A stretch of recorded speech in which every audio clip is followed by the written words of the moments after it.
ইউকেতে আসার পরে ১ম বছর আমাদের ঈদটা যেভাবে কাটছিল সেগুলো আজকে তোমাদের সাথে শেয়ার করব। ছোট, ছোট কিছু ফুটেজ আমাদের কাছে আছে সেগুলো মিলায়ে আমি একটা ভিডিও মেক করতেছি। জাস্ট আমার স্মৃতি হিসাবে রেখে দেওয়ার জন্য। কারণ এই ফুটেজগুলো থাকে না কেন যেন সবকিছু ডিলাইট হয়ে যায়। সকাল থেকে আসলে রান্নাবান্না করতেছিলাম। আমাদের সব বাড়ির সবার সাথে ফোনে কথা বলতেছিলাম। আর আমরা যাদের বাসায় ছিলাম তাদের অনেক রিলেটিভ আসতেছিল। তাদেরকে খাবার-দাবার দিচ্ছিলাম, তাদের সাথে গল্প করছিলাম। তো এভাবেই আসলে সকালের টাইমটা চলে গেছে। এরপরে বিকালবেলা আমরা জাস্ট একটু বের হয়েছিলাম।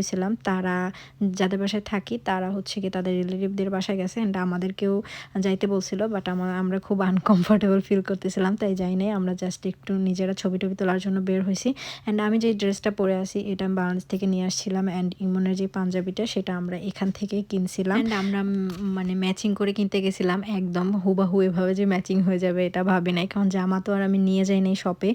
তারপরেও আমাদের কাছে ভালোই লাগছে। আর প্রথম ঈদটা আমাদের খুব ভালোই কাটছিল।